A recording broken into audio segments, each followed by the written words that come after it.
లోకంలో ప్రతి మనిషి గుండె లబ్ డబ్ లబ్ డబ్ అని కొట్టుకుంటూ ఉంటుంది. ఇందులో పెద్ద ప్రత్యేకం ఏమీ లేదు. కొందరు గుండె మాత్రం 24 గంటలు డబ్బు డబ్బు డబ్బు డబ్బు. మగవాళ్ళకు ఎడమవైపున జేబు ఎందుకు ఉంటుందంటే, కొందరి మగవాళ్ళ గుండె డబ్బు డబ్బు అని కొట్టుకుంటుందట. అయితే ఎంత కష్టపడి సంపాదించినా ఈ లోకాన్ని విడిచిపెట్టి వెళ్ళేటప్పుడు నూలిపోగు కూడా తను తీసుకుని వెళ్ళలేడు. కొందరి గుండె లబ్ డబ్బు అని కొట్టుకుంటే మరి కొందరి గుండె డబ్బు డబ్బు అని కొట్టుకుంటుందట. ఇంతకీ క్రీస్తు గుండె ఏమని కొట్టుకుంటుంది? ఒకరోజు నేను ప్రార్థన చేస్తూ ఉన్నప్పుడు నా మనసులో ఈ ప్రేరేపణ కలిగింది. అట్లాగని యేసయ్య గుండె ఉందంటారా, మన రక్తమాంసాలతో ఉన్న గుండె అని అనకండి. ఆయన మనసున్నవాడు కదా.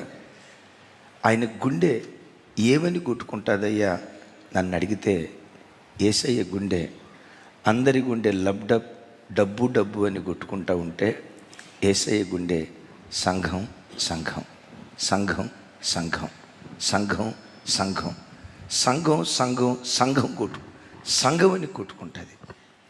ఎందుకు సంఘం సంఘం సంఘం అని కొట్టుకుంటుంది అంటే, తన ప్రాణమంతా వడ్డీ సంఘాన్ని కొనుక్కున్నాడు ఆయన.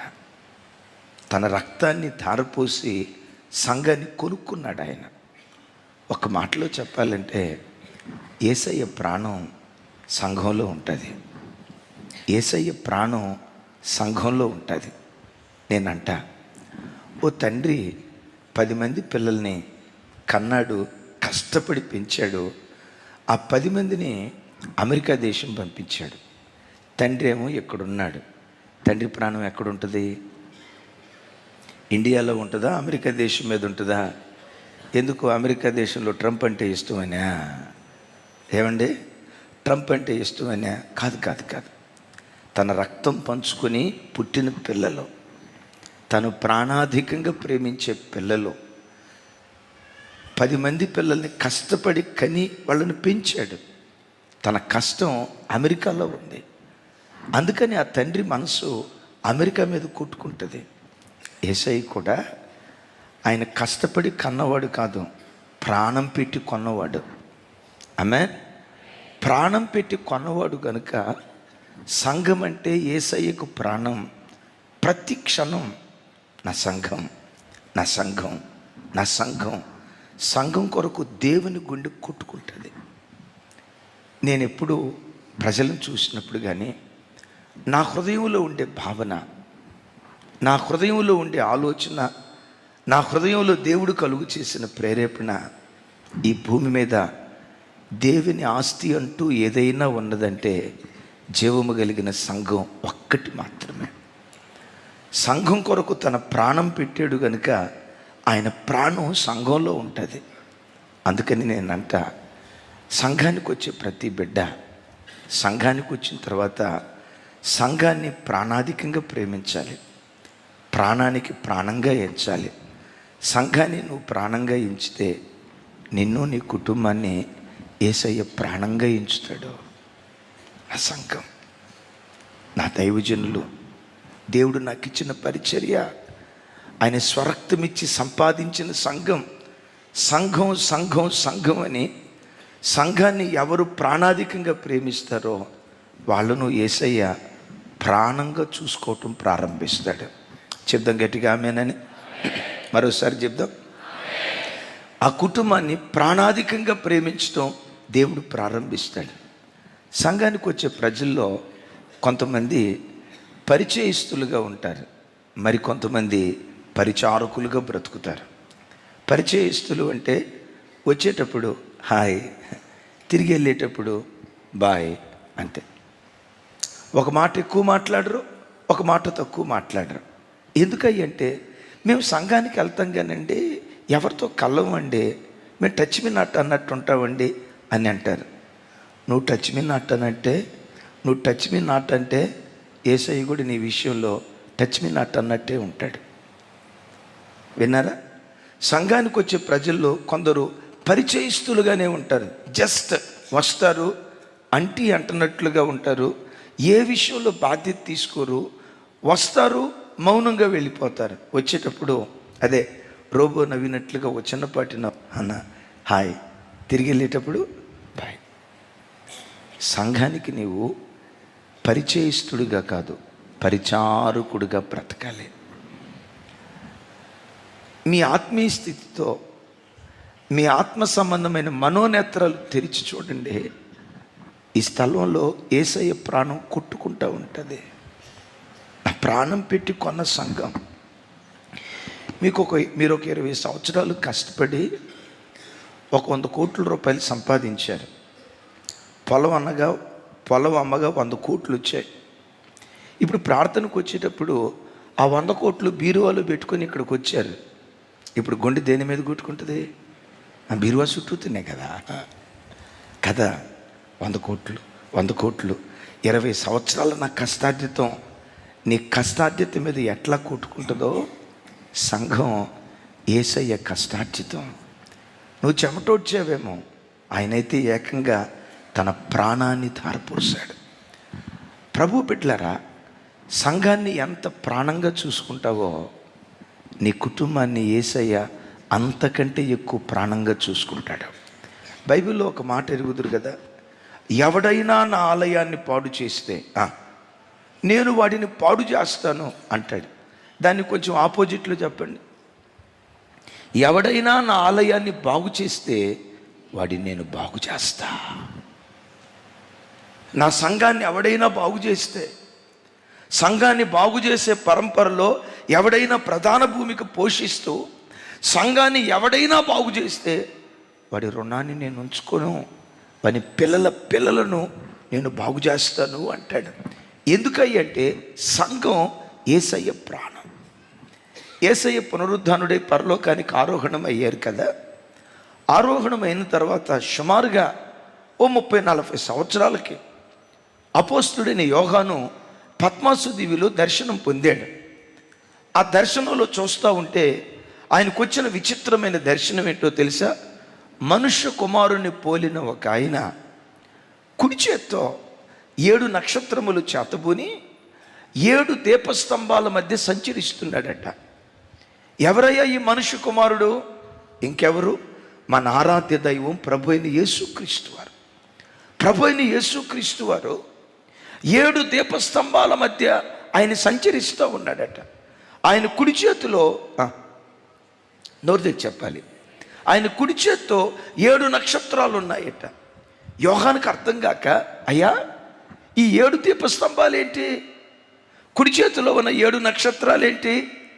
ఈ మనుష్య కుమారుడు ప్రభు అయిన యేసుక్రీస్తు వారు అని చెప్పారు. ఓకే, మరి 7 దీపస్తంభాలు ఏంటి? అప్పుడు అంటాడు దూత, ఈ 7 దీపస్తంభాలు 7 సంఘాలు. కుడి చేతిలో ఉన్న 7 నక్షత్రాలు 7 దైవ సేవకులు అని ప్రకటన గ్రంథంలో రాయబడిన మాట. ఒకసారి చూడండి, అందరూ మీ బైబిల్ తెరవండి.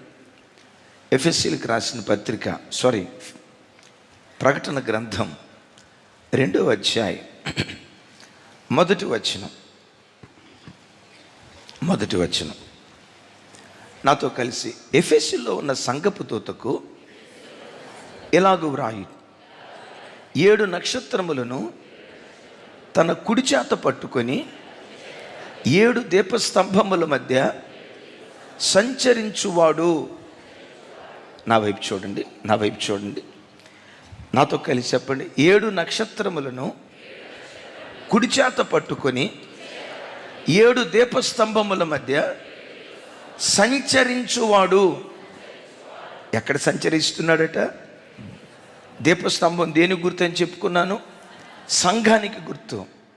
ఆత్మ సంబంధమైన నేత్రాలతో చూడండి. ఈ పునరుద్ధానపు దినాన యేసుక్రీస్తు వారు ఆత్మస్వరూపిగా ఆయన మన మధ్యలో సంచరిస్తూ ఉన్నారు. ఆయన కంటికి కనపడకపోవచ్చు,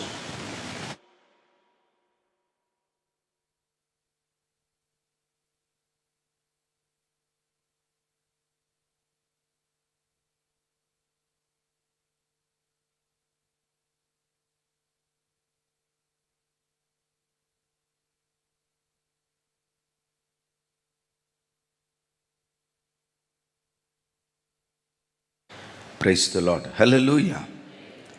ఆయన 7 దీపస్తంభాల మధ్య సంచరిస్తున్నాడు. ఆ రోజుల్లో ఏది జరిగిందో ఈ పునరుద్ధానపు దినాన కూడా అది జరుగుతుంది. దేవుడు ఆత్మస్వరూపిగా సంఘములో సంచరిస్తూ ఉంటాడట. ఆలోచించండి, నీవు ఆరాధించే నీ దేవుడు, ఏ యేసు ప్రభు నమ్మి స్థలానికి వచ్చావో ఆ దేవుడు ఈ పునరుద్ధానపు వేళ ఆత్మస్వరూపిగా ఆయన మన మధ్యలో సంచరిస్తూ ఉన్నాడు. ఎక్కడుంటాడు ఆయన? సమాజములో, సంఘములో, తన ప్రాణం పెట్టి కొనుక్కున్న సంఘములో ఆయన ఆత్మస్వరూపిగా సంచరిస్తూ ఉన్నాడు. 7 దీపస్తంభాల మధ్య సంచరించేటప్పుడు ఆయన కుడి చేతిలో ఏం పట్టుకున్నాడట? 7 నక్షత్రం. దైవ సేవకునికి గుర్తు. సంఘాన్ని ఏమో పక్కన ఉంచుకున్నాడు, చేతుల్లోనేమో దైవ సేవకులను ఉంచుకున్నాడు. ఎందుకో తెలుసా? దైవ సేవకుల విలువ ఓ క్రైస్తవుడికి తెలియకపోవచ్చు, ఒక విశ్వాసికి తెలియకపోవచ్చు, యేసు ప్రభు నమ్ముకున్న ఒక దేవుని బిడ్డకు తెలియకపోవచ్చు. దైవ సేవకుని విలువ దేవునికి తెలుసు. దైవజనుడు ఎంత విలువైన వాడో, ఓ సంఘ కాపరి ఎంత విలువైన వాడో, దైవ సేవకుని ప్రాముఖ్యత దేవుడు ఎరిగి దీపస్తంభంలో ఒకడిగా దైవ సేవకుని ఉంచటమే కాకుండా దానికి మించి దైవజనుడిని తన కుడి చేతిలో పట్టుకున్నాడట. అయ్యా, ఎందుకయ్యా దైవ సేవకుని కుడి చేతిలో పట్టుకున్నావు? ఒక్క దైవజనుడు నిలవబడితే దైవజనుడు ప్రపంచాన్ని నిలవబెట్టగలడు. ఒక్క దైవజనుడు నిలవబడితే ఒక్క దైవజనుడు సంఘాన్ని నిలవబెట్టగలడు. ఒక దైవజనుడు నిలవబడితే ఆ దైవజనుడు గ్రామాన్ని నిలవబెట్టగలడు. దైవజనుని విలువ దేవుడు ఎరిగి, దైవ సేవకుని ప్రాముఖ్యత దేవుడు ఎరిగి ఆ దైవజనుణ్ణి కుడి చేతిలో పట్టుకొని భద్రంగా కాపాడుకుంటున్నాడట. ఒకసారి రాజశేఖరయ్య గారు చెప్తూ, ఒక మంచి ముఖ్యమంత్రి చనిపోతే అలాంటి మంచి ముఖ్యమంత్రులు 100ల కొలది పుట్టుకొస్తారు. ఓ మంచి ప్రధాని చనిపోతే అలాంటి మంచి ప్రధానులు భవిష్యత్తు కాలంలో 100ల కొలది పుట్టుకొస్తారు. ఓ సివిల్ సర్వెంట్ చనిపోతే అలాంటి సివిల్ సర్వెంట్స్ భవిష్యత్తు కాలంలో అద్భుతమైన వ్యక్తులు పుట్టుకొస్తారు. ఓ మంచి దైవజనుడు చనిపోతే అలాంటి అభిషక్తుడైన దైవ సేవకుడు మరలా పుట్టుకు రావటం అసాధ్యం అని సంఘం ఎరిగి ఆ దైవజనులను దేవుడు కుడి చేతుల్లో పట్టుకొని అపురూపంగా కాపాడుకుంటున్నట్లుగా సంఘం దైవ సేవకులను జాగ్రత్తగా కాపాడుకుంటూ రావాలి. ఎందుకంటే ఒక దైవజనుడు సంఘానికి దీపం లాంటివాడు. ఏ దీపం వెలిగితే సంఘములో ఉన్న ప్రతి కుటుంబం వెలగటానికి దేవుడు కృప చూపిస్తాడు. 7వ తరగతి వరకు నేను ఆర్డినరీ స్టూడెంట్ని. నాకు ఎప్పటికీ గుర్తు 291 మార్కులు వచ్చినాయి 7వ తరగతిలో. కొంతమంది ఎట చూస్తున్నారంటే 7వ తరగతిలో కూడా కామన్ ఎగ్జామ్స్ ఉన్నాయా అన్న. మరి మాకున్నాయి 792, 91 ఆర్డినరీ స్టూడెంట్ని. 8వ క్లాస్కి వెళ్ళేటప్పుడు ఈ లోపు ఒకళ్ళు చెప్పారు, ఒరేయ్ 8వ తరగతిలో 8వ తారీఖు కాదు ఏంటది, అదే 8వ తరగతిలో లెక్కల్లో ఆల్జిబ్రా ఉంటుందిరా. అసలు ఆల్జిబ్రా అంటే ఏంటో తెలుసా? ఆల్జిబ్రా అంటే మైండ్ కాపరారా అన్నాడు. మనకు అందులో లెక్కలు అంతంత మాత్రం. అందులో ఈడేం చెప్పాడంటే, లెక్కలు ఉంటాయిరా, మ్యాథ్స్ ఉంటుందిరా, మ్యాథ్స్లో ఆల్జిబ్రా ఉంటుందిరా, ఆల్జిబ్రా అంటే అన్నాడు. ఎల్లక మునిపే మైండ్ కాపరా అయిపోయింది. మరి రేచన ఆల్జిబ్రా మైండ్ కాపరా అంటే ఎట్లా ఎట్లా ఎట్లా ఎట్లా అని మొత్తానికి వెళ్ళాం.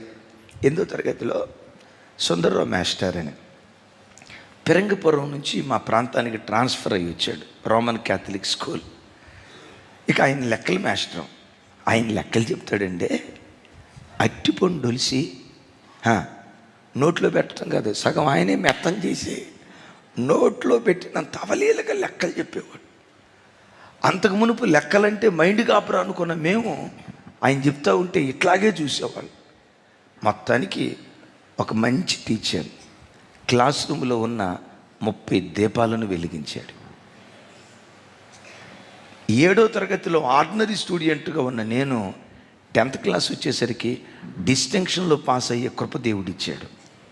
దేవుడు చేసిన సహాయం అని ఒకవైపు అంటే, రెండవది చెప్పంటారా, ఆ స్కూల్కి వచ్చిన టీచర్ ఉన్నాడే, ఆయన చెప్పిన పాఠాలు, చెప్పిన విధానం మొద్దు లాంటి వాళ్ళను కూడా ముద్దబ్బాయి ముద్దబ్బాయి ముద్దబ్బాయి అనుకున్న వాళ్ళు కూడా క్లవర్ స్టూడెంట్స్ అయిపోయారు. ఓ క్లాస్ రూమ్కి టీచర్ ఎంతో, ఓ సంఘానికి దైవజనుడు అంతకు మించి. ఆ దైవజనుడు విలువ ఎరిగి దీపవృక్షంలో ఒకడిగా దేవుడు చూడకుండా సేవకుడిని ఎక్కడ పెట్టుకున్నాడు? చెప్పాలి, ఎక్కడ పెట్టుకున్నాడు? దైవజనుడు సంఘానికి దీపం లాంటివాడు. మరలా చెప్తున్నా అమ్మా, సంఘాన్ని ప్రతి బిడ్డ ప్రాణంగా చూసుకోవాలి. సంఘాన్ని ప్రాణంగా చూసుకుంటే నిన్ను, నీ పిల్లలను ప్రాణంగా చూసుకోవటం దేవుడు ప్రారంభిస్తాడు.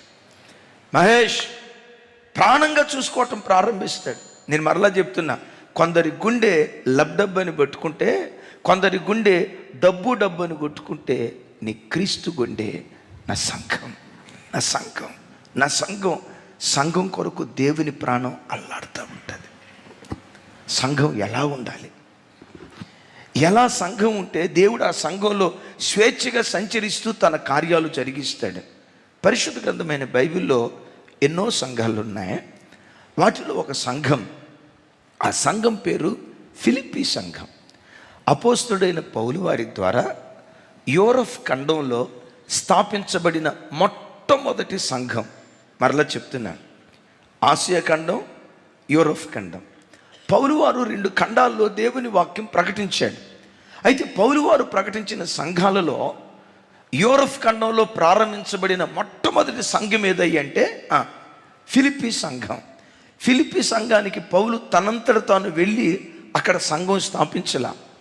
ఆసియాకి వెళ్దాం అనుకున్నప్పుడు దేవుని ఆత్మ వెళ్ళనీయక దర్శనంలో కనపడి, పౌలా, మా మాసిదోనియా ప్రాంతానికి వచ్చి దేవుని వాక్యం ప్రకటించు అని ఒక మనుషుడు దర్శనంలో కనపడితే, ఆ దర్శనం మేరకు మాసిదోనియా ప్రాంతం, ఫిలిప్పీ ప్రాంతానికి వెళ్ళాడు.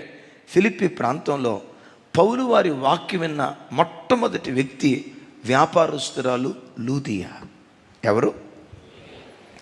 లూదియా ద్వారా ఫిలిప్పీ ప్రాంతంలో సంఘం స్థాపించబడింది. ఆ తర్వాత పరిచర్య వ్యాపించింది. ఆ ఫిలిప్పీ ప్రాంతం అనేక ప్రాంతాలలో మందిర స్థాపనకు ఈ సంఘం కారణమైంది. యేసయ్యకి మహిమ కలుగును గాక. ఒకసారి నా వైపు చూసి సమాధానం చెప్పండి. యూరప్ ఖండంలో స్థాపించబడిన మొట్టమొదటి సంఘం ఏది? ఇంకొంచెం పెద్దగా. ఫిలిప్పీ సంఘంలో రక్షించబడిన మొట్టమొదటి వ్యక్తి ఎవరు? ఇంకోసారి, యూరప్ ఖండంలో రక్షించబడిన మొట్టమొదటి వ్యక్తి ఎవరు? లూదియా. అద్భుతం. ఒక తల్లి సంఘానికి దీపమైంది. అమ్మా, తల్లులరా, సంఘానికి వచ్చే ప్రతి బిడ్డ ఒక లూదియా లాగా, దేవుడు మనకిచ్చిన పరిచర్యకు ప్రతి బిడ్డ ఒక దీపంలాగా బ్రతికేటువంటి వాళ్ళగా ఉండాలి. బైబిల్లో మనం చూస్తాం కదా, జ్ఞానవంతురాలు తన ఇంటిని కడతాది, 3 రాళ్ళు తన ఇంటిని ఓడబెరుగుతుంది అని రాస్తుంది కదా. సంఘం కట్టబడటం అన్నా స్త్రీ చేతుల్లోనే ఉంది. ఆ సంఘం పడగొట్టబడటం అన్నా స్త్రీ చేతుల్లోనే ఉంది. దేవుని కృప. దేవుడు మనకిచ్చిన ఈ పరిచర్యలో 99.999% కట్టే బిడ్డల్ని దేవుడు వరంగా దయచేశాడు. కొంతమంది ఆమె నల్ల అంటే మీ మనసాక్షి ఎక్కడో మీ మీద నేరారోపణ చేసినట్టుంటుంది, నర్మయ్ అని అంతేమో, అందుకని మీకు కొంతమందికి నోట రాలా. Amen, amen. లూదియా ద్వారా యూరప్ ఖండంలో దేవుని పరిచర్య ప్రారంభమైంది. అపోస్తలుడైన పౌలు వారు రోమా చెరసాల్లో ఉన్నప్పుడు చెరపత్రికలని 4 పత్రికలు ఉంటాయి. వాటిలో ఒక పత్రిక ఏదంటే ఫిలిప్పీ పత్రిక. చెరసాలలో ఉన్నప్పుడు ఆ సంఘాన్ని గూర్చి, ఆ సంఘములో ఉన్న ప్రజలను గూర్చి ఒక అద్భుతమైన పత్రిక రాశాడు.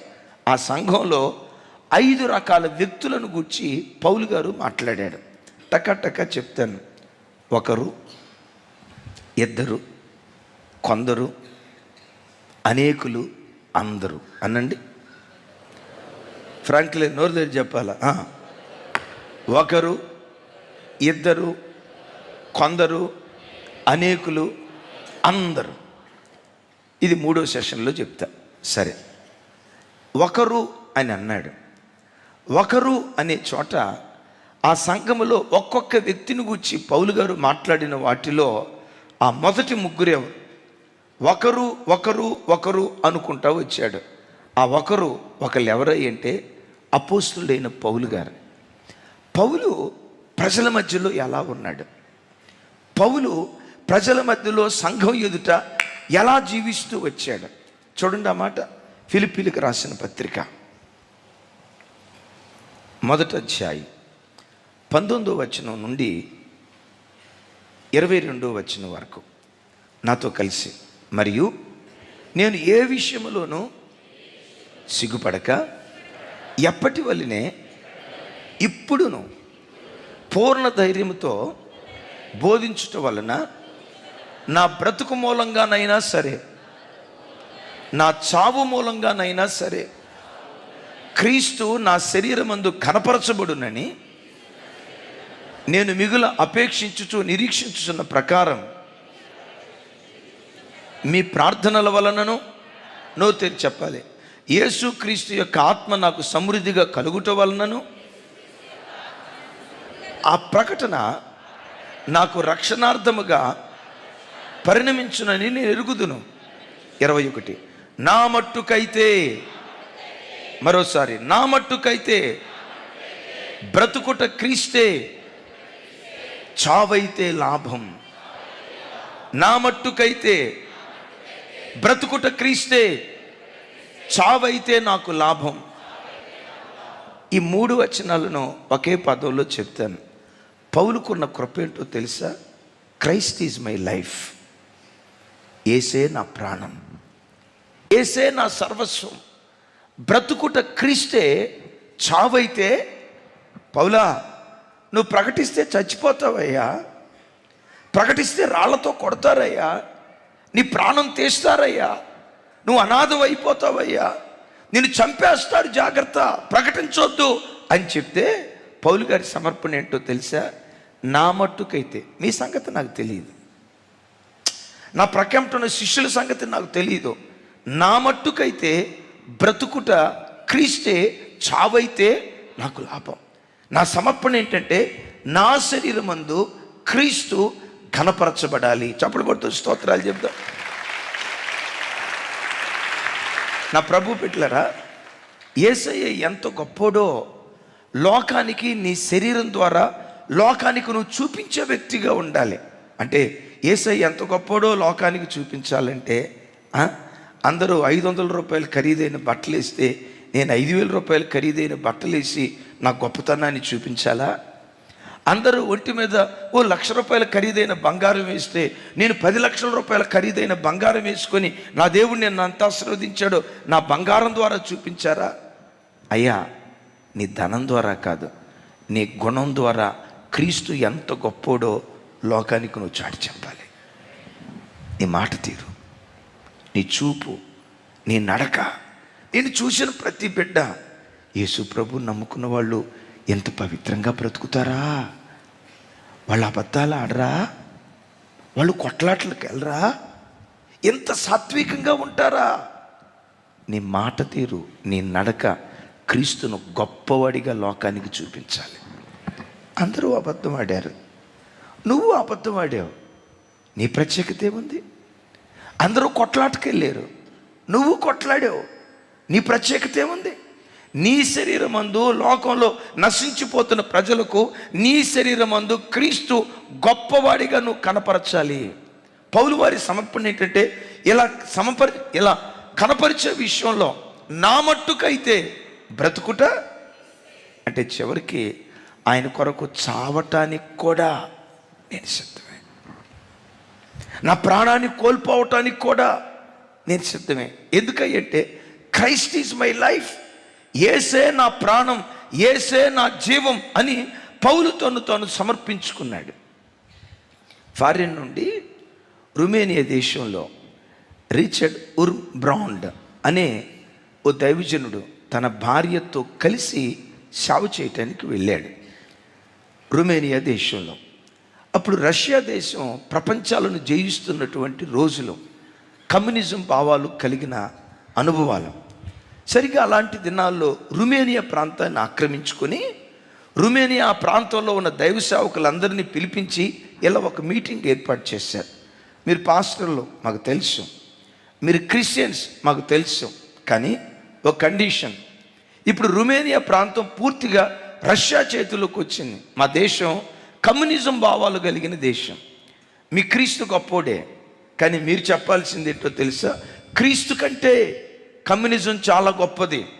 క్రీస్తు గొప్పోడే, కానీ క్రీస్తు బోధించిన బోధల్లో కొన్ని లోపాలు ఉన్నాయి. క్రీస్తు కంటే కమ్యూనిజం చాలా గొప్పది అని మీరు ఈ దినం నుంచి ప్రకటించాలి అని యేసుక్రీస్తు వారిని కించపరుస్తూ కమ్యూనిజాన్ని హెచ్చిస్తూ వాళ్ళు మాట్లాడుతూ ఉన్నారట. రిచర్డ్ ఉర్బ్రాండ్ ఆ దైవజనుడు ప్రక్కనే ఉన్నాడు. పక్కన కూర్చున్న భార్య ఆయన ఇలా అంటూ, ఏమండి, క్రీస్తు కంటే కమ్యూనిజం గొప్పదని అంటున్నారండి, ఎట్లా గొప్పదవుతుంది? ఈ సృష్టి అంతటిలో పురుషోత్తముడు ప్రభు అయిన యేసుక్రీస్తు వారు, ఆయన బోధలు శ్రేష్టమైన బోధలు. ఆయన మీరు ఎందుకు మౌనంగా ఉంటున్నారు? లేచి నిలబడి యేసుక్రీస్తు గురించి ప్రకటించండి. భర్త చూసి అన్నాడట, నేను గనక లేచి నిలబడి బోధిస్తే నీకు భర్తుండడు, అందుకని మౌనంగా ఉన్నా. చంపేస్తారు, నేను అత్యాచారం చేస్తారు, మరుక్షణం నన్ను చంపేస్తారు. నేనే గనక క్రీస్తును బోధిస్తే నీకు భర్తుండడు. భార్య ఏందట, పిరికివాడైన భర్తతో కాపురం చేయటం కంటే క్రీస్తు కొరకు హతసాక్షిగా మారిన భర్తను నా కిరీటంగా పెట్టుకొని జీవితాంతం విధవరాలుగా బ్రతుకుతానండి, అది నా ధన్యత. నా భర్త పిరికివాడైన భర్తతో కాపురం చేయటం కంటే క్రీస్తు కొరకు నా భర్త హతసాక్షి అయిపోయాడు. యేసయ్య నిజదేవుడని ప్రకటించే విషయంలో సంఘం కొరకు క్రీస్తు ప్రాణం పెట్టినట్లుగా ఆ క్రీస్తు కొరకు నా భర్త ప్రాణం పెట్టి హతసాక్షి అయిపోయాడు. అతిశయంగా బ్రతుకుతానండి.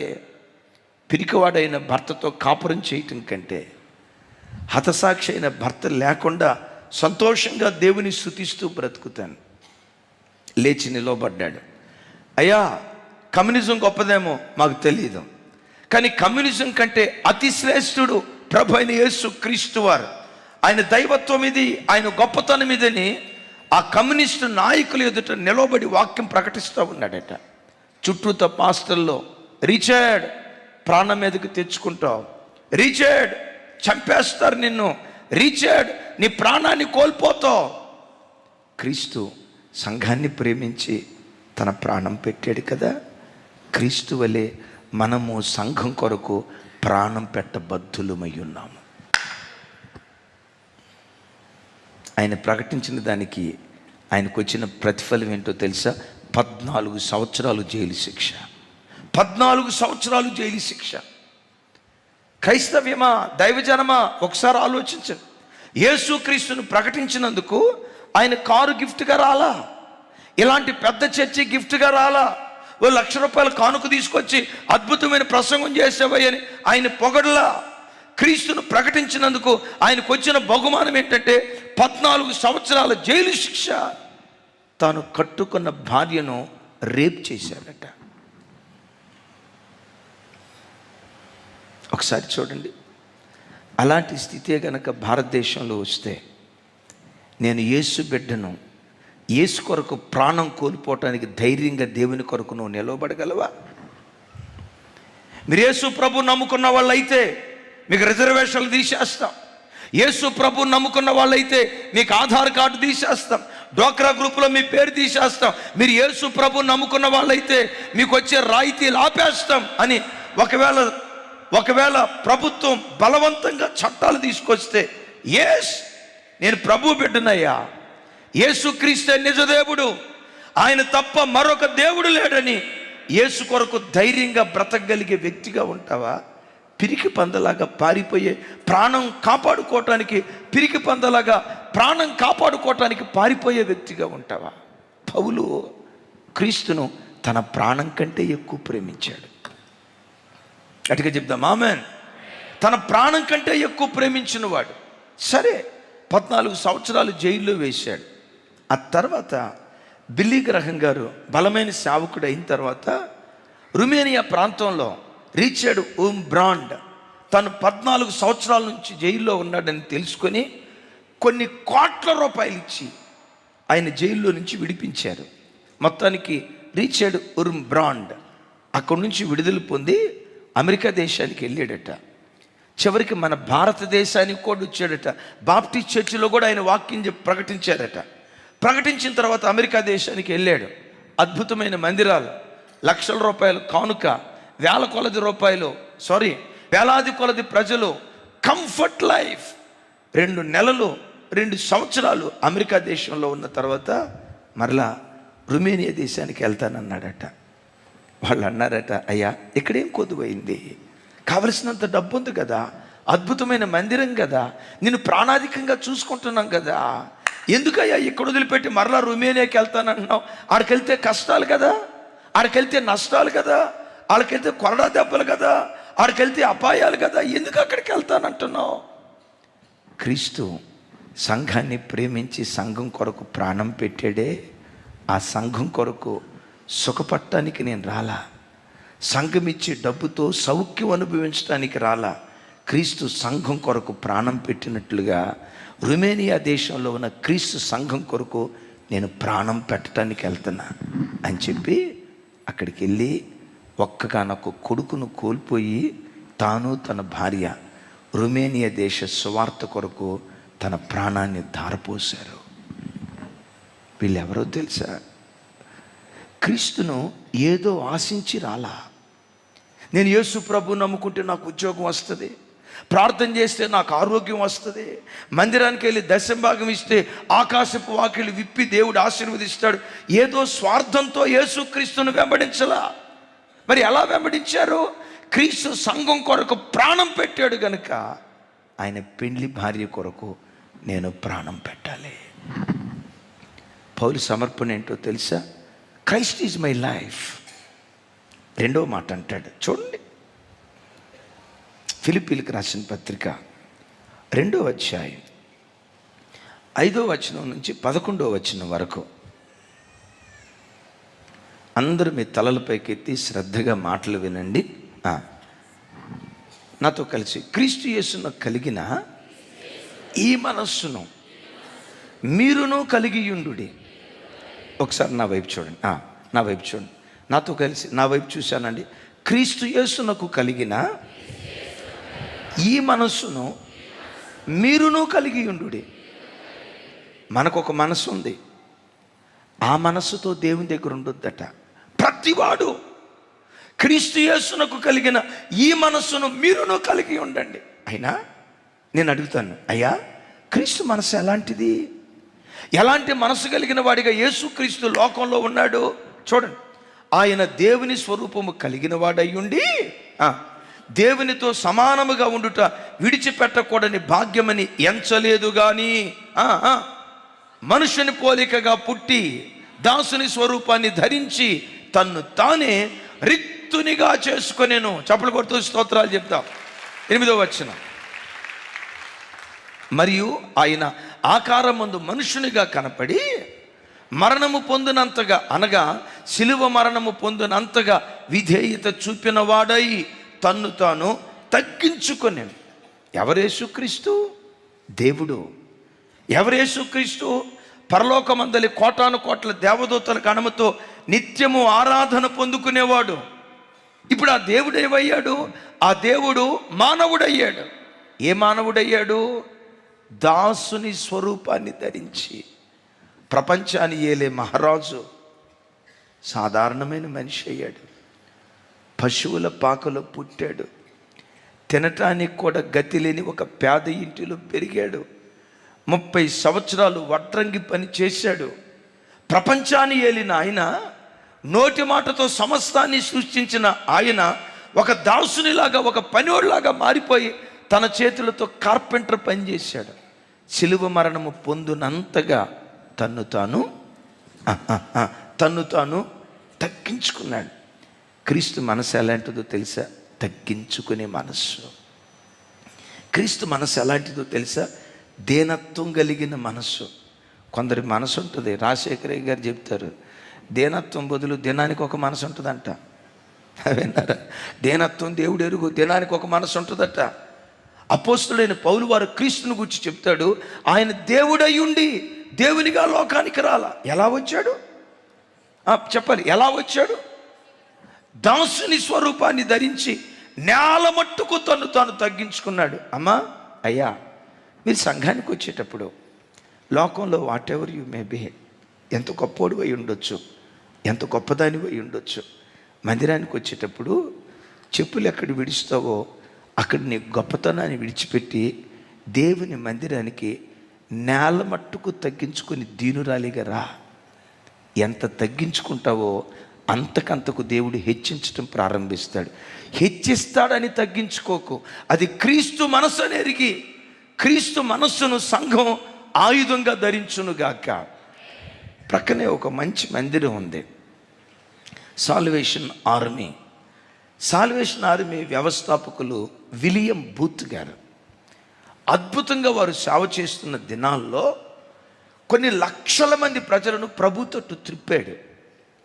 అద్భుతంగా పరిచర్య చేస్తున్న దినాల్లో సంఘాలు ఉన్నాయి, బైబిల్ కాలేజెస్ ఉన్నాయి.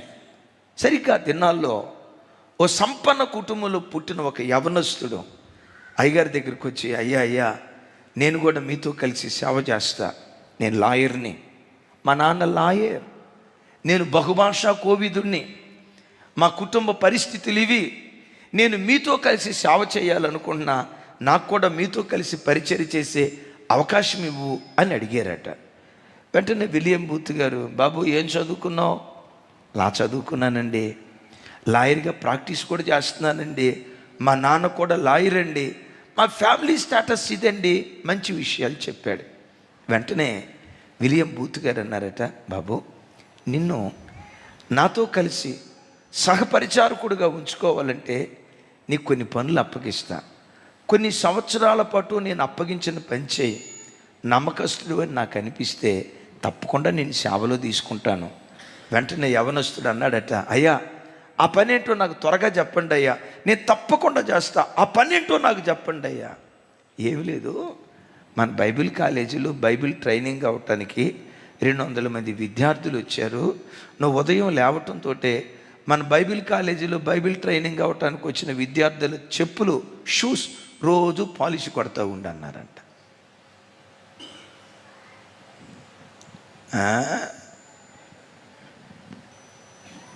నేను అన్నది కరెక్టే నాయనా, నువ్వు విన్నది కూడా కరెక్టే.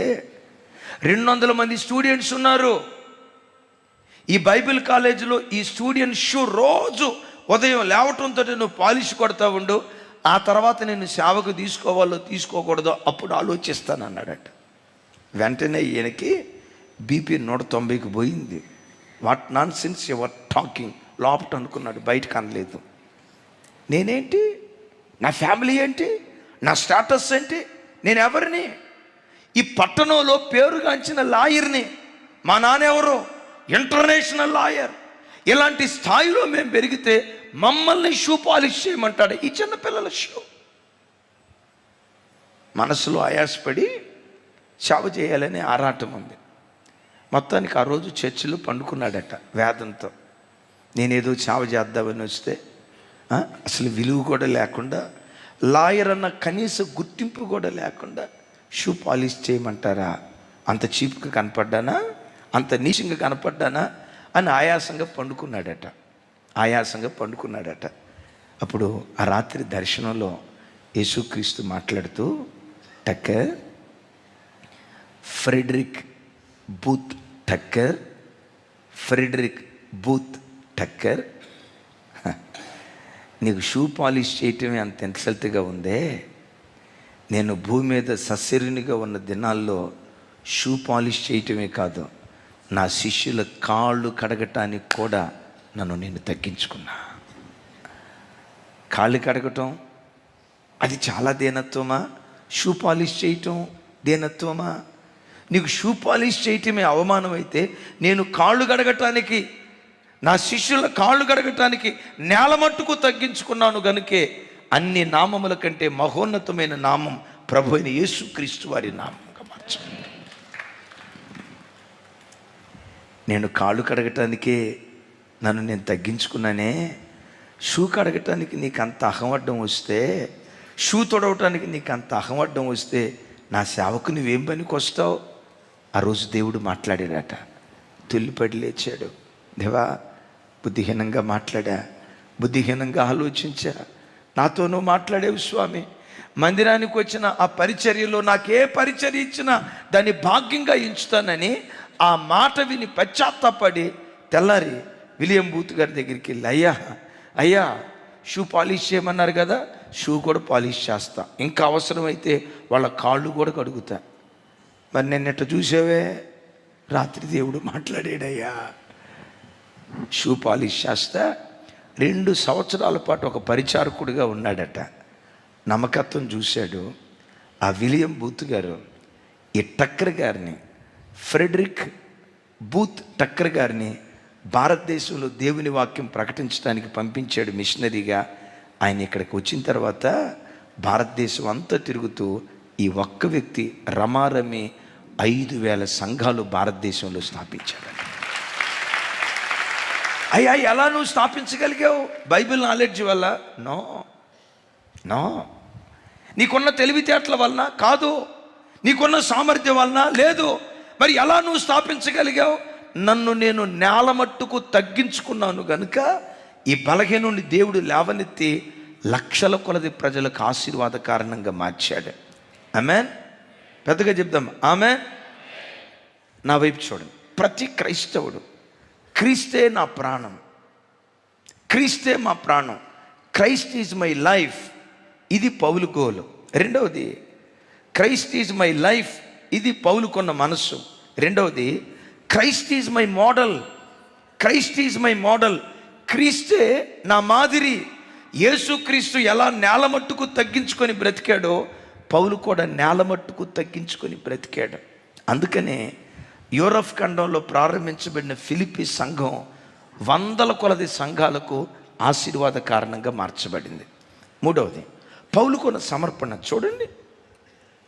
ఫిలిప్పీలకు రాసిన పత్రిక 3వ అధ్యాయం 14వ వచనం. నాతో కలిసి, క్రీస్తు యేసునందు దేవుని ఉన్నతమైన పిలుపునకు కలుగు బహుమానమును పొందవలనని గురి యొద్దకే పరిగెత్తుచున్నాను. నా వైపు చూడండి. మూడవది, పౌల్లో ఉన్న గొప్పతనం ఏంటంటే క్రైస్ట్ ఈజ్ మై గోల్, క్రీస్తే నా గురి. ఏంటయ్యా క్రీస్తు గురి? యేసుక్రీస్తు వారు ఎలా బ్రతికారో భూమి మీద, యేసుక్రీస్తులాగా నేను బ్రతికి ఆ ప్రభు దగ్గరికి వెళ్ళాలి. పరలోక రాజ్యంలో నాకు దొరికే ఆ ఉన్నతమైన బహుమానాన్ని నేను పొందుకోవాలి. ఆ బహుమానాన్ని పొందుకోవాలంటే క్రీస్తునే గురిగా కలిగి బ్రతికాడు అపోస్తులైన పౌలు వారు. ఏంటి క్రీస్తు గురి? నా వైపు చూడండి. క్రీస్తు సంఘం కొరకు సర్వాన్ని దారపోసాడు, తన ప్రాణాన్ని దారపోసాడు. అపోస్తుడైన పౌలు వారు కూడా ఇలా అంటాడు, విశ్వాస సంబంధమైన యాగములో నేను పానార్పణముగా పోయబడుతున్నాను అంటాడు. ఎట్లా పోయబడ్డాడట? పానార్పణము అంటే పాత నిబంధనలో ద్రాక్షారసాన్ని దేవునికి అర్పణగా అర్పించేవాళ్ళు. అయితే కొన్ని సందర్భాల్లో ఆ ద్రాక్షారసాన్ని ఎలా అర్పించేవాళ్ళు అంటే, వేడివేడిగా ఉన్న ఆ బలిపీఠపు నిప్పుల మీద ద్రాక్షారసాన్ని పోసేవాళ్ళు. ఆ పోయబడిన ద్రాక్షారసం నిప్పుల మీద కాలిపోతూ అది దేవునికి యాగంగా మారిపోయేది. ద్రాక్షారసం ఎలా పానార్పణంగా పోసేవాళ్ళో, పౌలని నేను నా బలం, నా ఆరోగ్యం, నా సమయం, నా ధనం, నాకు కలిగినది యావత్తు క్రీస్తు సంఘం కొరకు నేను పానార్పణంగా పోయబడ్డాను అంటాడు. చప్పలు కొడుతూ ప్రభు వారికి స్తోత్రాలు చెప్తాను. పెట్టారా? యేసయ్య మనసంతా సంఘం మీదే ఉంటుంది. యేసయ్య ప్రాణమంతా సంఘంలోనే ఉంటుంది. ఆ సంఘం కొరకు ప్రతి బిడ్డ తన బలం, తన సమయం, తన ధనం, తన కలిగినది యావత్తు సంఘక్షేమం కొరకు పానార్పణంగా పోసేటువంటి వాడై ఉండాలి. మీకు ఒక అద్భుతమైన సాక్ష్యం చెప్తాను. తల్లి మదర్ తెరీసా యవ్వన వయసులో ప్రభు చేతిలో పట్టబడింది. రోమన్ క్యాథలిక్ మిషనరీలు దేవుని సేవ చేయటానికి వచ్చింది. కలకత్తా ప్రాంతాన్ని ఎన్నుకుంది. ప్రపంచ దేశాలన్నీ తిరుగుతూ యేసుక్రీస్తును ప్రకటించింది. ఆ తల్లికి వచ్చిన బహుమానాలు ఎంత అంత కాదు. ఒకసారి Pope John Paul II Pope గారు ఇండియా దేశానికి వచ్చినప్పుడు ఆ తల్లికి రోల్స్ రాయల్ కారు, 3 కోట్ల రూపాయల కారు కానుకగా ఇచ్చారట. ఆ తల్లి 3 కోట్ల రూపాయల కారు తీసుకొని తెల్లారిన తర్వాత ఓ ధనవంతుడికి అమ్మి ఆ వచ్చిన 3 కోట్ల రూపాయలు అనాథాశ్రమానికి పెట్టుబడిగా పెట్టిందట. మీరు ఎట చూస్తున్నారంటే ఆ అవకాశం నాకే కనుక వస్తే హైదరాబాద్ వీధులంతా తిరుగుతా, నన్ను చూడు నా రోల్స్ రాయల్ చూడు, నన్ను చూడు నా రోల్స్ రాయల్ చూడు, నేను అందరికీ చూపించకపోతున్నా పాపం ఎంత అమాయకురాలరా మదర్ తెరీసా అన్నట్టు చూస్తున్నాను. యేసును నిజంగా ప్రేమిస్తే యేసు కొరకు ఏదో ఒకటి చేయాలనే దాహం నీ గుండెల్లో ఉంటుంది. పౌలు సంఘం కొరకు పానార్పణంగా పోయబడినట్లుగా ఆయన 3 కోట్ల రూపాయలు రోల్స్ రాయల్ కారిస్తే ఆ డబ్బులన్నీ మీ అనాథాశ్రమాలకు పంచిపెట్టింది. ప్రపంచం అంతా తిరిగి దేవుని సేవ చేసింది. ఆ తల్లిని గురించి చరిత్రకారులు ఏం చెప్తారో తెలుసా? చనిపోయే ఆఖరి క్షణాలలో ప్రపంచమంతా తిరిగి దేవుని వాక్యం ప్రకటించిన మదర్ తెరీసా ఆస్తి, నా వైపు చూడాల అనండి, పెద్దగా అనండి సార్, వినపల్లా, ఇంకొచ్చి పెద్దగానండి. మదర్ తెరీసా ఆస్తి ఎంతో తెలుసా? మరలా మదర్ తెరీసా ఆస్తి ఎంతో తెలుసా? 2 పాత చీరలు, చిరిగిపోయిన చాప, విరిగిపోయిన బకెట్. మదర్ తెరీసా ఆస్తి అంటూ ఏమైనా ఉన్నాయంటే ఈ 3. ఈరోజు సేవ సరిగ్గా జరగకపోవటానికి కారణం ఏంటంటే విశ్వాసులు ఇచ్చే డబ్బుతో కోట్ల రూపాయలకు పడగెత్తే పాస్టర్లను చూస్తాం, కానీ పానార్పణంగా పోయబడే సేవకులు ఎక్కడున్నారు? విశ్వాసులు ఇచ్చే దశంభాగాలతో, విశ్వాసులు ఇచ్చే కానుకతో, విశ్వాసులు ఇచ్చే అర్పణతో కోట్ల రూపాయలకు పడగెత్తిన వ్యక్తులను చూస్తున్నాం, కానీ 2 ఖండాలు తిరిగి 2 ఖండాలలో దేవుని వాక్యం ప్రకటించిన పౌలు తన చివరి దశలో అద్దె ఇంటిలో కాపురం ఉన్నాడట. మీరు అనొచ్చు, ఎంత అమాయకుడండి, పౌలు స్థానంలో కనుక నేనే కనుక ఉన్నట్టయితే రోములో 1000 గజాల స్థలం తీసుకొని పౌలు గారి పోపు గారి ఇంటికి ధీటుగా ఒక మంచి ఇల్లు కట్టి ఎట్లా ఈ అందాలంతా చూస్తా, సాయం సంచి వేళ కాఫీ కప్పు తాగుతా, అందాలు ఆస్వాదిస్తా, ఎంత హ్యాపీగా బ్రతికేవాడినో కదా అని అంటారేమో. పౌలు 2 ఖండాల్లో తిరిగి దేవుని వాక్యం ప్రకటించి ఎక్కడున్నాడో తెలుసా? అద్దె ఇంట కాపురం ఉన్నాడు. మా కొరకు ప్రార్థన చేయండి. మేము బ్రతికితే, సేవ చేస్తే ఆ పౌలయ్యలాగా సేవ చేసే భాగ్యం దేవుడు మాకు అనుగ్రహించాలి. మా కొరకు మేమేం దాచుకోకూడదు. ఒక గొప్ప సేవకుడు బహుబలంగా వాడబడుతున్నాడట.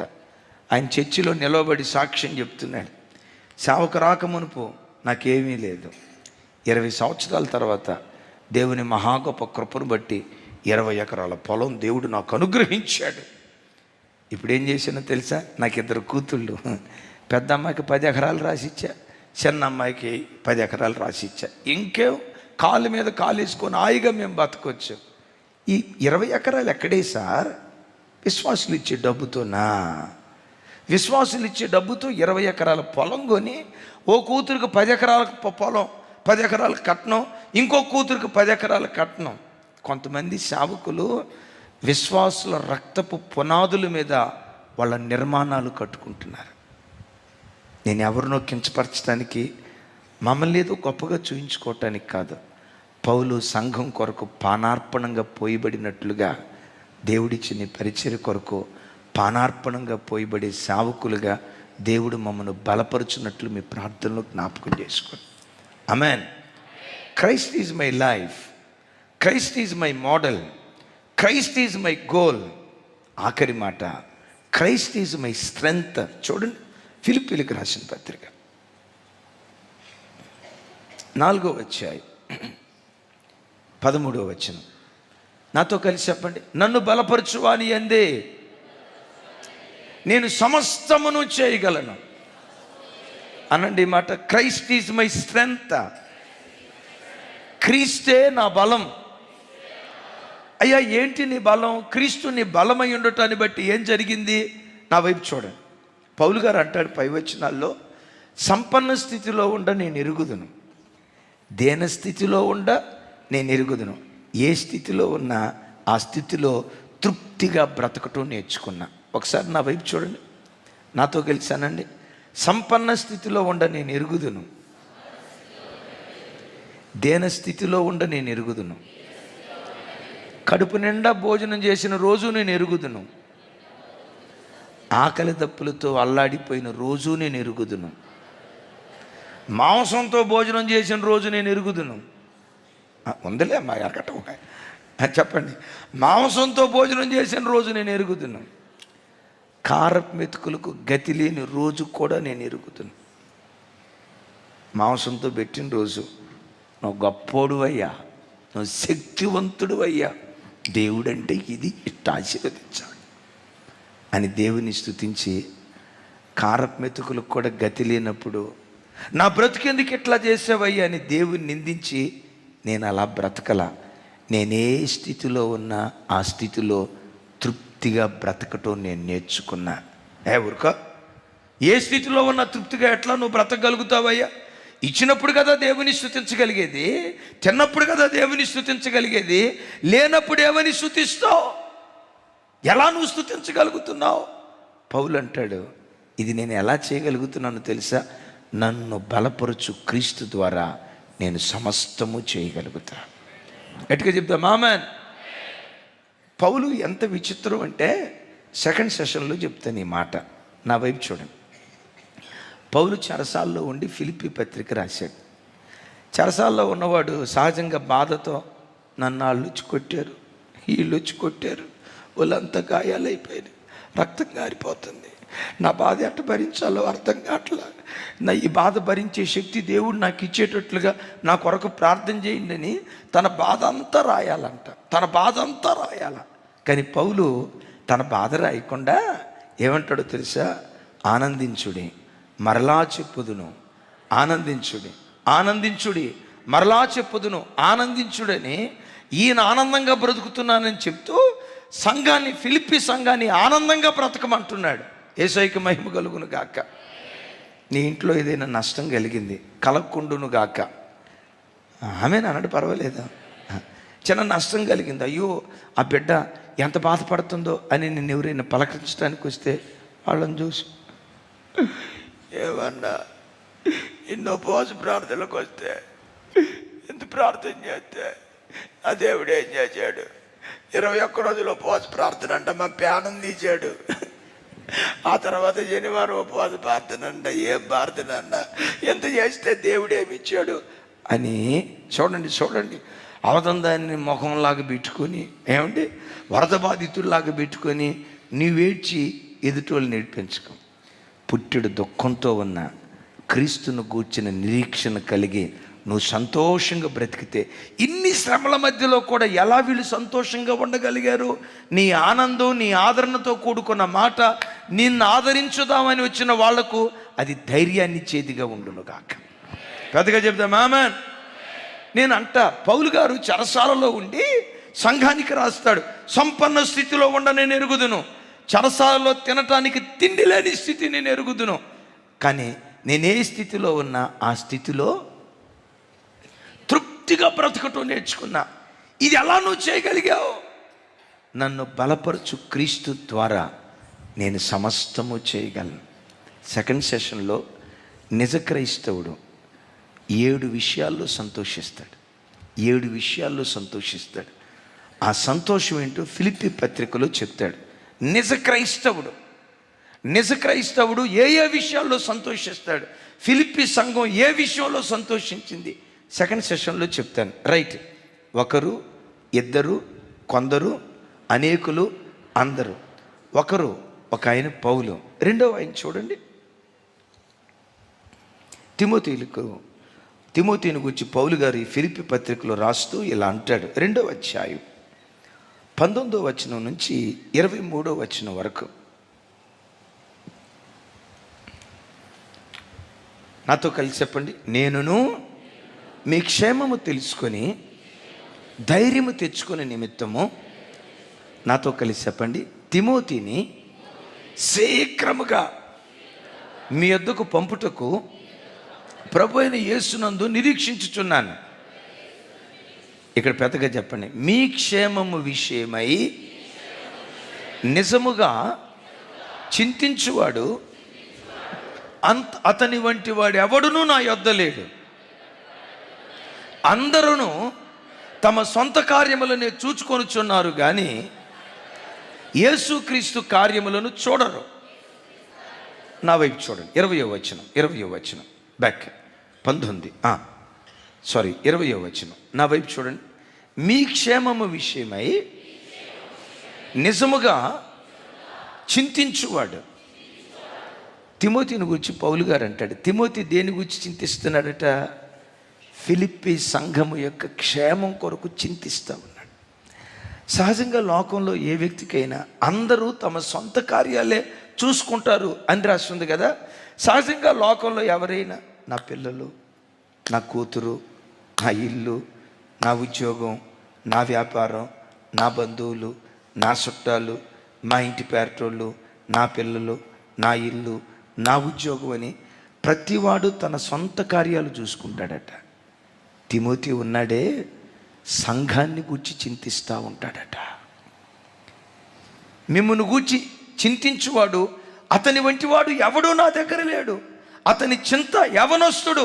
యవన బిడ్డలారా చూడండి, ఒక యవనస్తుడికి భార్యను గూర్చిన చింత లేదు, రేపు కెరియర్ను గూర్చిన చింత లేదు, రేపు వ్యాపారాన్ని గూర్చిన చింత లేదు. ఒక యవనస్తుడి చింత దేన్ని గూర్చాయి అంటే సంఘాన్ని గూర్చిన చింత. ఈ మహానుభావుడు అంటాడు, అతని వంటివాడు ఎవడునో నా యొద్ద. అయ్యలారా నా వైపు చూడు. మీరు మందిరానికి వచ్చినప్పుడు మందిరాన్ని కూర్చున్న చింత మీ గుండెల్లో కూడు కట్టుకోవాలి. దేవా, నా సంఘానికి నేనేం చేయగలను? నాకు ఇచ్చిన ఈ సంఘం ఇంకా విస్తరించినట్లుగా నా పిల్లలు ఏం చేయగలరు? నీ సేవకు మేము ఎట్లా ఖర్చు పెట్టాలి? నీ పనికి మేము ఎట్లా ఉపయోగపడాలి? దైవ సేవకులకు మేము ఎట్లా సహకారంగా ఉండాలి? నేను నా కుటుంబం మీ పనికి ఎలా ఉపయోగపడాలని సంఘాన్ని కూర్చున్న చింత దేవుని బిడ్డల్లో, నా వైపు చూడాలి, సంఘాన్ని కూర్చున్న చింత దేవుని బిడ్డల గుండెల్లో గూడు కట్టుకోవాలి. ప్రతివాడు తను గూర్చి తాను చింతిస్తాడు. ఈ మధ్య 3 ఆరాధనలకు ఒక తల్లి రెగ్యులర్గా 3 first service, second service, third service 3 ఆరాధనలో పాల్పంపులు పొందింది. ఆరాధన అంతా అయిపోయింది. ఆ రోజు ఇక్కడే నిలబడి కొత్తగా వచ్చేవాళ్ళైనా పాతకున్న వాళ్ళని ఇక్కడికి రండి ప్రార్థన చేస్తాను అని చెప్పా. ఒకళ్ళు పోటీలు పడి పరిగెత్తుకుంటా నేను వెళ్ళిపోవాలా అని పోటీలు పడితే ఒకరినొకరు నెట్టుకుంటా వచ్చి ప్రార్థన చేస్తున్నారు. ప్రార్థన చేయాలా, అయ్యగారు వెంటనే వెళ్ళిపోవాలా, నేను వెళ్ళిపోతా. మనం ఏదో పర్మనెంట్గా ఇక్కడే ఉండేటట్టు నేను వెళ్ళిపోతాను నెట్టుకుంటా వస్తున్నాను. ఓ తల్లి మాత్రం అదిగదిగో ఆ పిల్లర్ అంతా చూసారా, మదిరా, ఆ పిల్లర్ దగ్గర ఆ తల్లి నిలవబడింది. నేను ప్రార్థన స్టార్ట్ చేసినప్పటి నుంచి ఇట్టాగే చూస్తుంది ఆ తల్లి, ఇట్టాగే చూస్తుంది. ఒక 60 సంవత్సరాలు నిండిన తల్లి. నేను ప్రార్థన చేస్తూ ఉన్నాను, ఒకరినొకరు నెట్టుకుంటా, అయ్యగారు నాకు ప్రార్థన చేయండి వెళ్ళిపోవాలా, అయ్యగారు నాకు ప్రార్థన చేయండి వెళ్ళిపోవాలా. ఎక్కడైనా ప్రార్థన చేయండి అన్న అంటారు. కొన్ని ప్రాంతాలకు వెళ్తే మనం వాళ్ళ తల మీద చేయి పెట్టాల్సిన పని లేదు, అయ్యగారు నాకు ప్రార్థన చేయండి, అయ్యగారు నాకు ప్రార్థన చేయండి.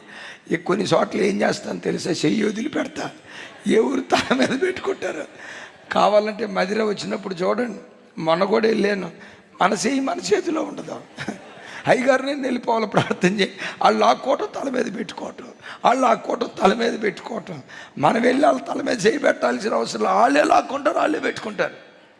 అఫ్కోర్స్ ఇక్కడ ఆ వాతావరణం లేదు, కానీ నేను వెళ్ళిపోవాలా, అర్జెంటుగా వెళ్ళిపోవాలా పరిగెత్తుతున్నారు, నెట్టుకుంటా వస్తున్నారు. ఓ తల్లి మాత్రం, మరి ఆ తల్లికి ఏమనిపించిందో అక్కడే నిలబడి టాచ్ వస్తుంది నా వైపు. నేను ప్రార్థన చేస్తూ ఉన్నాను, మధ్యలో ఆ తల్లి వైపు చూస్తున్నా, కళ్ళెమ్మని నీళ్లు పెట్టుకుంటుంది. 60 సంవత్సరాలు నిండిన తల్లి. ఎందుకో నాకు తెలియదు కానీ ఆ తల్లిని చూడటంతో మా అమ్మ గుర్తొచ్చింది. ఏంటి ఇట్లా దీనంగా నా వైపు చూస్తుంది, కళ్ళెమని నీళ్ళు పెట్టుకుంటుంది ఏంటి? అమ్మ రామ్మ రా తల్లి ప్రార్థన చేస్తానన్న. ఇంకొన్నారు కదయ్యా, వాళ్ళది అయిపోయిన తర్వాత ప్రార్థన చేయించుకుంటానయ్యా. నేను అనుకున్నా ఆ తల్లి పర్సనల్గా ఏమైనా చెప్తుందేమో, పుట్టుడు దుఃఖంతో వచ్చిందేమో, ఏదైనా విషయం చెప్పిద్దేమో అని చెప్పి అంతా అయిపోయిన తర్వాత చివరిసారి అందరూ వెళ్ళిపోయిన తర్వాత వచ్చింది. నేను ఆ తల్లిని చూసమ్మా, గంటసేపు నిలవబడ్డావు, సారీ అమ్మా, నీ వయసు చూస్తే కాస్త పెద్దది, సారీ అమ్మా అంటే ఆ తల్లి ఏముందో తెలుసా? అయ్యా, ఉదయం 5:45కి ఇక్కడికి ఆరాధనకు వచ్చావు, ఇప్పుడు 3 అవుతుంది, 9 గంటలు నిలవబడ్డావే, 9 గంటలు నువ్వు నిలవబడ్డావు, 1 గంట నిలవబడటానికి నాకేం మైదా రోగం అయ్యా, 9 గంటలు నిలవబడ్డావయ్యా, 9 గంటలు.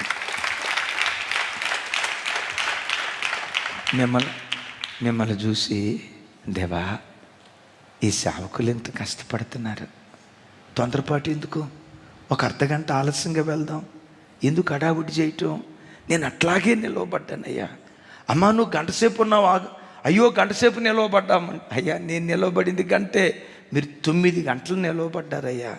మీకు ఆయాసం కలుగు చేయకూడదని ఆఖరిలో ప్రార్థన చేయించుకుందామని వచ్చానయ్యా, 9 గంటలు నిలవబడ్డావయ్యా అంటే అందరూ నేను ప్రార్థన చేయించుకోవాలా, వెళ్ళిపోవాలా. ఈ బ్యాచ్ ఉంటే ఒక తల్లి మాత్రం నన్ను గూర్చి చింతిస్తుంది. 9 గంటలు నిలవబడ్డాడు ఈ బిడ్డ, ఎంతసేపు ఇక్కడ కష్టపడుతున్నాడు. ఇప్పుడు ప్రార్థన చేయించుకొని వెళ్ళిపోయిన వాళ్ళందరూ నాకు గుర్తున్నారో లేదో నాకు తెలియదు. ఈరోజు ఆ తల్లి గూర్చి చెప్పడానికి కారణం ఏంటో తెలుసా? నన్ను గూర్చి చింతించింది. సంఘాన్ని గూర్చి ఎవడు చింతిస్తాడో నా దేవుడు వాడిని గుండెల్లో దాచిపెట్టుకుంటాడు. సంఘానికి నీవు చింతగా మారకూడదు, సంఘానికి నువ్వు వేదనగా మారకూడదు, సంఘానికి నువ్వు ముళ్ళుగా మారకూడదు, సంఘానికి నువ్వు బాధగా మారకూడదు, సంఘానికి నువ్వు ఆయాసంగా మారకూడదు. సంఘాన్ని కూర్చిన చింత ప్రతి వ్యక్తి కలిగి బ్రతికితే నీ చింతలన్నీ దేవుడు మోయటం ప్రారంభిస్తాడు. దేవుడు మోస్తాడా లేదా అది ప్రక్కన పెడదాం, దేవుడు మోస్తారు అది వేరే సంగతి. దేవుడు మోస్తారా లేదు ప్రక్కన పెడదాం. దానికి మించి ప్రతి వ్యక్తి సంఘాన్ని కూర్చున్న చింత. దైవజనులు ఈయన మీటింగ్స్ పెడుతున్నారు, ఎలా పెట్టగలుగుతున్నాడు ఆయన? ఎప్పుడు చర్చి పెళ్లి కూతురులాగా ఇట్లా చేస్తారు, ఎలా చేయగలుగుతున్నారు ఆయన? మెదకులో చర్చి కట్టారు, పటాన్ చెరువులో చర్చి కట్టారు, జాలిగామల గజ్వేల్లో చర్చి కట్టారు. ఎక్కడి నుంచి వస్తాయి? దేవా, సేవకు నేనేమైనా చేయగలనా, నేనేమైనా ఉపయోగపడగలనా? సంఘాన్ని కూర్చున్న చింత ప్రతి బిడ్డ గుండెల్లో కలిగి బ్రతకాలి. ఎందుకో చెప్పంటారమ్మా? యేసయ్య ప్రాణం సంఘం మీద కొట్టుకుంటూ ఉంటుంది. లోకంలో మనుషుల గుండెలు డబ్బని కొట్టుకుంటే, కొందరి గుండె డబ్బు అని కొట్టుకుంటే, యేసయ్య గుండె నా సంఘం, నా సంఘం, నా సంఘం, నా సంఘం కొట్టుకుంటూ ఉంటుంది ఆయన గుండె. పౌలు గురించి విన్నాం, క్రీస్తే నా సర్వం అన్నట్లుగా బ్రతికాడు. తిమోతి గురించి విన్నాం, ఒక్కరు సంఘ క్షేమాన్ని గురించి చింతించేవాడు, అతని వంటి వాడు ఎవడూ లేడు. పౌలు ఒక వ్యక్తి గురించి మాట్లాడతాడు, అతని గురించి చదువుకొని ముగించుకుందాం. చూడండి, ఫిలిప్పీలకు రాసిన పత్రిక 2వ అధ్యాయం 25వ వచనం నుంచి 30వ వచనం వరకు నాతో కలిసి చెప్పండి. మరియు నా సహోదరుడును జతపనివాడును నా తోటి యోధుడును మీ దోతయు నా అవసరమునకు ఉపచరించువాడునైనా ఎపఫ్రోదితును మీ యొద్దకు పంపుట అగత్యమని అనుకొంటిని. అతడు రోగి ఆయనని మీరు వింటిరి గనుక అతడు మిమ్మల్ని అందరినీ చూడ మిగుల అపేక్ష గలవాడై విచారపడుచుండెను. నాతో కలిసి 27 నిజముగా అతడు రోగి అయి చావునకు సిద్ధమై ఉండెను, కానీ దేవుడు అతనిని కనికరించెను. అతని మాత్రమే గాక నాకు దుఃఖం మీద దుఃఖం కలుగుకుండుటకై నన్నును కరుణించెను. కాబట్టి నెక్స్ట్ 29 నా ఎడల మీ ఉపచర్యలో ఉన్న కొదువలు తీర్చుటకై అతడు తన ప్రాణమునైనను లక్ష్య పెట్టక క్రీస్తు యొక్క పని నిమిత్తము చావునకు సిద్ధమై ఉండెను. చప్పలు కొడుతూ స్తోత్రాలు చెప్పా. నా వైపు చూడు. ఎపఫ్రొదితు అనండి. ఒకరు పౌలు, ఒకరు తిమోతి, ఒకరు ఎపఫ్రొదితు. పౌలు దేవుని పని కొరకు ప్రాణం పెడతా ఉంటే ఎపఫ్రొదితు పౌలు కొరకు ప్రాణం పెట్టడానికి తెగించాడట. ఏంటో తెలుసా? పౌలుకు పరిచర్య చేసి చేసి చేసి చేసి రోగిగా ఉన్న పౌలు బాగుపడ్డాడు. ఆయనకు పరిచర్య చేసి ఎపఫ్రొదితు రోగి అయిపోయాడట. ఇదెట్లా? పౌలు కోసం 1100 కిలోమీటర్ల దూరం ప్రయాణమై పౌలు చెరసాల్లో ఉంటే పౌలు విపరీతంగా కొట్టారు కదా, మొత్తం గాయాలైపోయాయి కదా, అందులో నుంచి చీము రక్తం కారుతా బాధతో వేదన పడుతూ ఉంటే ఎపఫ్రొదితు రాత్రి అంతా పౌలు దగ్గర ఉండి ఆ గాయాలు తుడుస్తూ ఏదో మందులు రాస్తూ నిద్ర పట్టక ఈగలని ఆయన ఒంటి మీద వాళ్తూ ఉంటే చెరసాల ఏమైనా శుభ్రంగా ఉంటుందా? మీకు తెలుసా? మలమూత్రాదులన్నీ ఆ గదిలోనే. ఆ ప్రక్కమట మలమూత్రాదులు, ఆ పక్కమట తినాలి, అక్కడే పండుకోవాలి. ఈగలన్నీ పొయ్యమని ఆ పుండ్ల మీద పడుతూ ఉంటే ఎపఫ్రొదితు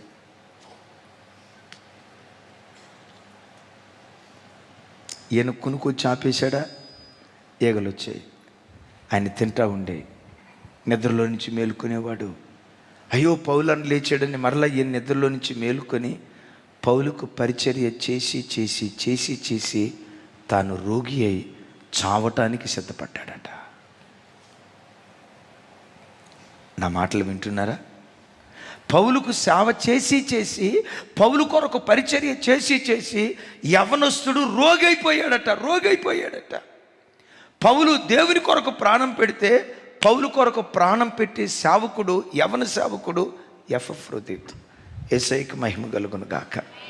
కొంచెం పెద్దగా చెప్దాం. యేసయ్యకు మహిమ కలుగును గాక. పౌలుకు పరిచర్య చేసి చేసి పరిచర్య చేసిన ఎపఫ్రొదితు చెప్పండి ఏమైపోయాడు? వినపడలేదురా తల్లి, వినపడలేదు. ఇంకొకసారి చెప్పండి. దైవజనమ, దైవ సేవకుడు అంత విలువైన వాడిని ఎపఫ్రొదితు తిరిగి దైవజనుడిని దేవుడు కుడి చేతులు పట్టుకున్నాడే. 7 దీపస్తంభాల మధ్య సంచరిస్తున్న దేవుడు సేవకుడిని తన కుడి చేతుల్లో పట్టుకున్నాడే. దేవుడే సేవకుడిని అంత జాగ్రత్తగా కాపాడుతూ ఉంటే నా దైవజనుడిని నేను ఎట్లా కాపాడాలి? ఆ ప్రత్యక్షత కలిగి పౌలుకు సేవ చేసి చేసి చివరికి ఈయన రోగగ్రస్తుడైపోయాడట. నేనంట ఇలాంటి సేవకులు ఒక నాయకుడు ప్రక్కనుంటే పౌలేం కర్మ, ఎలాంటి బలహీనుడైనా ప్రపంచాన్ని జయించగలడు. పెద్దగా చెప్తాం ఆమేన్. ప్రపంచాన్ని జయించగలడు. పౌలు కొరకు ప్రాణం పెట్టడానికి తెగించిన వ్యక్తి. నా ప్రభు బిడ్డలారా, మీ అందరితో ఒక మాట చెప్తాను. మేము పౌలంత గొప్పవాళ్ళమేం కాదు, కానీ పౌలులాగా దేవుని సేవ చేయాలనే ఆశ దేవుడు మా గుండెల్లో పెట్టాడు. అంత గొప్పవాళ్ళం కాకపోయినా ఎంతో కొంత బ్రతికున్న దినాల్లో అలాంటి నిస్వార్థమైన సేవ, అలాంటి ఆత్మపూర్ణమైన సేవ, లక్షల కొలది ప్రజలకు దీవెనకరమైన సేవ మేము చేయాలని ఆశపడుతున్నాం. ఇలా సేవ చేసేటప్పుడు మా ప్రాణం తీసేవాళ్ళుగా మీరు బ్రతకొద్దు, మమ్మల్ని విసిగించేవాళ్ళుగా బ్రతకొద్దు, మమ్మల్ని ఏడ్పించేవాళ్ళుగా బ్రతకొద్దు, మాకు గాయాలు కలుగు చేసేవాళ్ళుగా బ్రతకొద్దు. మీ దగ్గర నుంచి ఆశపడేది మా గాయాలు మాన్పేవారిగా మీరు ఉండాలి, మాకు ఆదరణ కలుగు చేసేవారిగా మీరు ఉండాలి, మాకు ధైర్యం కలుగు చేసేవాళ్ళుగా మీరు ఉండాలి. ఇంకెక్కువ పరిచర్య మేము చేయగలుగునట్లుగా మమ్మల్ని ప్రోత్సహించే వాళ్ళుగా ఎపఫ్రొదితు లాంటి వాళ్ళు అనేక మంది పౌలుకు ఉండటాన్ని బట్టే పౌలు ఖండాలు జయించుకుంటూ వెళ్ళిపోయాడు. పెద్దగా చెప్తాం ఆమేన్. ఈ మాట చెప్పాక నేను ప్రార్థన చేస్తా. నా వైపు చూడు. ఒకరు పౌలు, ఒకరు తిమోతి, ఒకరు ఎపఫ్రొదితు. ఒకసారి సిద్దిపేట ప్రకాష్ గారు ఈ స్థలానికి వచ్చి వాక్యం చెప్తా చాలా సందర్భాల్లో సేవకులు బలపరిచే వాక్యం ఆయన చెప్పారు. ఆయన ప్రపంచమంతా తిరిగిన సేవకుడు, బలమైన సేవకుడు, సత్యవాక్యాన్ని సరిగ్గా బోధించే సేవకుల్లో ఆయన ఒకడు. ఓ రోజు వృద్ధాప్యానికి వచ్చిన తర్వాత పాస్టర్ గారితో ఆయన భార్యతో మాట్లాడుతూ సరదాగా ఒక మాట అన్నాడట. మన ఇద్దరం ప్రభు దగ్గరికి వెళ్తాం. నేను ప్రభు దగ్గర నిలవబడినప్పుడు అతిశయంగా, యేసయ్యా నేను ఆ ఊరు వెళ్ళా, ఈ ఊరు వెళ్ళా, నీ కొరకు ఎంత కష్టపడ్డా, ఆ జిల్లా వెళ్ళా, ఈ జిల్లా వెళ్ళా, నీ కొరకు ఎంత సేవ చేశా, ఇన్ని వేల మంది ఆత్మలను రక్షించా, ఇన్ని వేల మందికి నీ వాక్యం ప్రకటించా, యేసయ్యా నీ కొరకు నేను ఇంత సేవ చేశా అని అతిశయంగా చెప్పుకుంటా.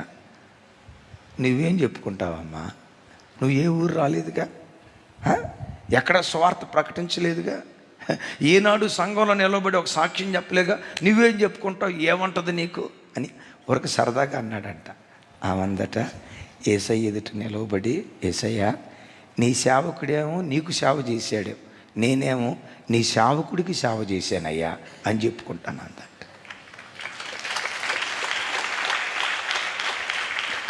నీ సేవకుడేమో నీకు సేవ చేశాడు, నేనేమో నీ సేవకుడికి సేవ చేశాను. ఇలాంటి బంధం ఫిలిప్పీ సంఘంలో ఉంది కనుక యూరప్ ఖండంలో ప్రారంభించబడిన ఒక్క సంఘం వేల కొలది ప్రజలకు ఆశీర్వాద కారణంగా మారిపోయింది. దేవుడు సూరారంలో మనకిచ్చిన పరిచర్య భవిష్యత్ కాలంలో కోట్ల కొలది ప్రజలకు దీవెన కారణంగా దేవుడు మార్చునుగాక. పౌలు లాంటి వారిగా, తిమోతి లాంటి వారిగా, ఎపఫ్రోదితు లాంటి వారిగా సంఘం కొరకు బ్రతికే భాగ్యం దేవుడు మనకిచ్చునుగాక. ఒకసారి నా వైపు చూడండి, అందరు నా వైపు చూడండి. సంఘం అంటే యేసయ్యకు ప్రాణం. సంఘం అంటే యేసయ్యకు ప్రాణం. సంఘాన్ని ప్రాణంగా చూసుకో, నిన్ను నీ పిల్లల్ని ప్రాణంగా దేవుడు చూసుకోవటం ప్రారంభిస్తాడు.